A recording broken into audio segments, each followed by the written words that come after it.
Assalamualaikum warahmatullahi wabarakatuh, teman-teman. Dengan Rahadian Rizky Febriansyah di sini, NIM 1902-1030-1028. Kita akan belajar tentang game theory and strategic play, atau teori permainan dan strategi permainan. Oke, dalam kesempatan kali ini kita akan belajar beberapa mengenai game theory and strategic play dalam mikroekonomi. Yang pertama yaitu gaming and strategic decision, kemudian yang kedua dominant strategies, kemudian yang ketiga the Nash equilibrium, yang keempat the pioneer's dilemma, dan yang terakhir repeat game. Kita akan membahas kelima itu tadi lebih lanjut dalam video ini. Kemudian output yang akan kita peroleh setelah belajar ini adalah yang pertama, memahami apa itu game teori dalam ekonomi, kemudian memahami stakeholder beserta perannya dalam game teori, kemudian memahami strategi yang dapat dilakukan oleh stakeholder sebagai pengambil keputusan pasar. Jadi teman-teman, awalnya itu game teori ini dikemukakan oleh ahli matematika dari Perancis, oleh John Borel, tepatnya pada tahun 1921. Kemudian seiring dengan berkembangnya zaman, oleh seorang ahli ekonomi yaitu John Von dan Oscar, teori permainan ini dikembangkan untuk merumuskan perilaku ekonomi yang bersaing. Jadi teman-teman, game teori ini tidak hanya di bidang mikroekonomi aja, tapi bahkan awalnya itu game teori adalah sebuah teori dalam bidang eksakta, atau dalam hal ini adalah matematika. Sesuai dengan pencetus awalnya, si Borel itu tadi dari seorang ahli matematika dari Prancis gitu kan. Kemudian seiring berkembangnya zaman oleh tokoh-tokoh lain pada zaman tersebut juga, itu game teori dikembangkan sehingga dapat diterapkan dalam semua bidang termasuk mikroekonomi. Lalu kemudian apa sih game teori dalam mikroekonomi ini? Jadi game teori ini adalah studi tentang analisis yang mempelajari tentang bagaimana pelaku ekonomi membuat keputusan sehingga dapat menimbulkan aksi dan reaksi oleh pelaku ekonomi lainnya, teman-teman. Dan yang kita ketahui bersama bahwa setiap pelaku ekonomi itu saling ketergantungan. Artinya ketika salah satu pihak itu membuat keputusan, maka keputusan itu akan juga berpengaruh oleh pelaku ekonomi lainnya. Inilah yang dinamakan ketergantungan. Decision making, jadi pengambilan keputusan oleh pelaku-pelaku ekonomi ini menimbulkan sebuah reaksi. Seperti yang dijelaskan di awal, aksi reaksi. Jadi setelah keputusan tersebut sebagai aksi, kemudian akan menimbulkan sebuah reaksi yang nantinya akan menimbulkan sebuah hasil yang akan berpengaruh oleh dirinya dan pelaku ekonomi lainnya. Dalam hal ini disebut payoff. Jadi payoff adalah hasil dari decision making setiap pelaku ekonomi yang mempengaruhi pelaku ekonomi lainnya. Misalnya di pasar oligopoli terdapat dua penjual A dan B yang memproduksi minyak zaitun. Untuk mempelajari perilaku masing-masing penjual, maka perhatikan tabel yang sudah ada di layar HP teman-teman. Setiap penjual itu memiliki insentif untuk memilih tingkat keuntungan tertentu tanpa mempedulikan perilaku penjual lain. Namun teman-teman harus diingat bahwa keuntungan yang diperoleh satu penjual akan mempengaruhi keuntungan penjual lainnya. Jika kedua penjual memilih perilaku yang sama, maka masing-masing akan mendapatkan keuntungan yang lebih kecil atau mengalami penurunan keuntungan. Dari tabel, diketahui jika A dan B memilih untuk memproduksi 100 botol, maka keuntungan masing-masing adalah $35. Sementara dari perspektif penjual secara individu, tanpa mengetahui perilaku penjual lain, tentunya masing-masing ingin memproduksi 150 botol karena akan mendapatkan keuntungan sebesar $75. Namun teman-teman, apabila keduanya ini memilih memproduksi 150 botol atau tanpa tahu keuntungan yang diperoleh masing-masing hanya sebesar $40.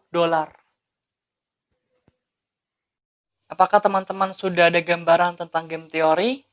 Oke, biar tambah paham, Aku akan membuatkan ilustrasi yang lainnya.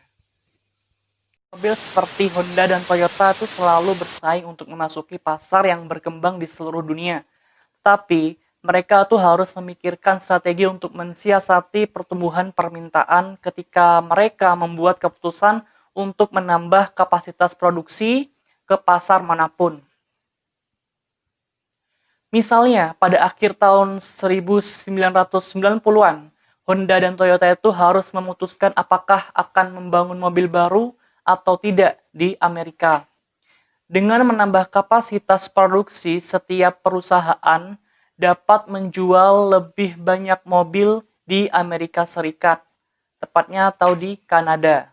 Demikian, keputusan untuk menambah kapasitas tampaknya masuk akal ya teman-teman. Honda dan Toyota ini mendapatkan profit dari mobil yang mereka jual di Amerika Utara. Dan dengan menjual lebih banyak mobil, setiap perusahaan akan menghasilkan profit lebih banyak.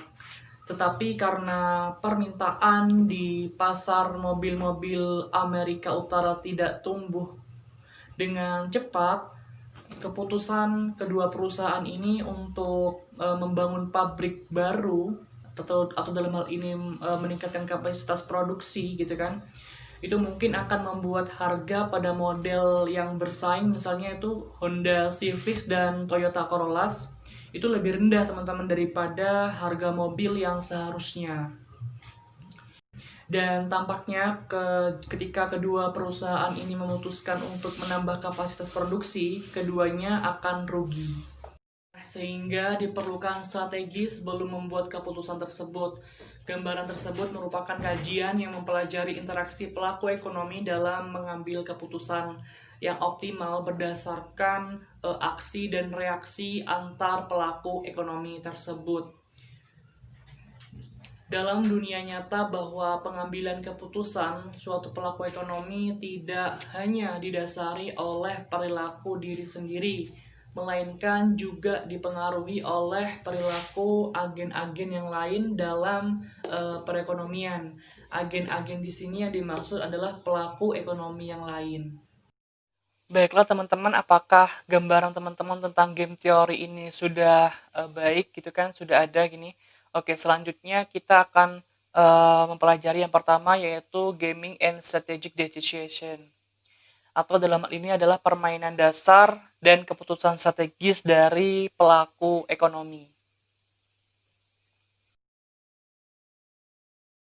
Permainan adalah situasi di mana pemain, pelaku ekonomi, agen ekonomi, atau stakeholder ya teman-teman, membuat keputusan strategis berupa keputusan yang mempertimbangkan tindakan dan tanggapan satu sama lain.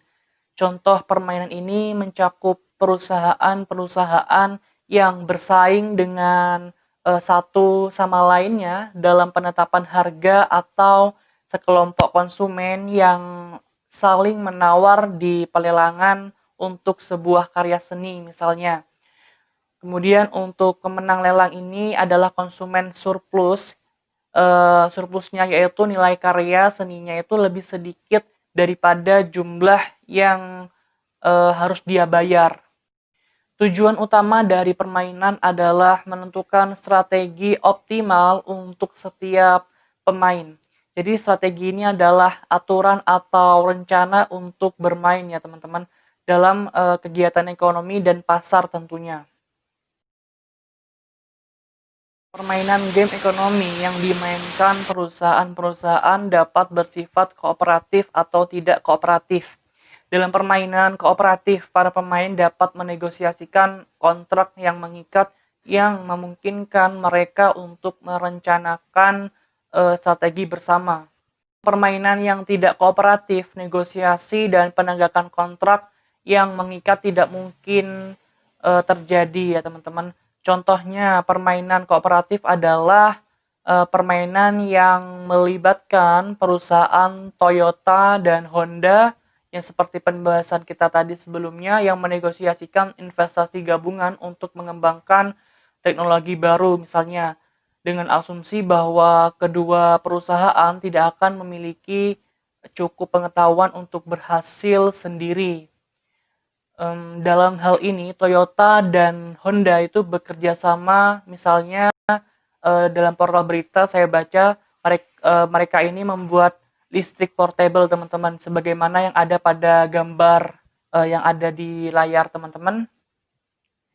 Artinya kooperatif itu bekerja sama, sedangkan non-kooperatif adalah situasi di mana dua perusahaan bersaing mempertimbangkan perilaku masing-masing ketika secara independen menetapkan harga mereka. Setiap perusahaan ini tahu bahwa dengan mengurangi pesaingnya itu dapat menguasai lebih banyak pasar. Contohnya pada kasus lelang, ya seperti yang kita bahas tadi di awal, setiap penawar itu harus memperhitungkan perilaku dari penawar lainnya gitu dalam menentukan strategi penawaran lelang oleh konsumen. Kita membahas tentang strategi dominan. Ini adalah strategi yang dilakukan oleh pelaku pasar dengan langkah keputusan yang optimal tanpa memperdulikan apa yang dilakukan oleh pelaku ekonomi lainnya. Silakan teman-teman perhatikan tabel yang ada di layar Anda. Tabel ini adalah tabel payoff matrix terkait permainan iklan, teman-teman. Tentu dalam kegiatan produksi, perusahaan itu perlu melakukan iklan untuk menjangkau lebih banyak konsumen.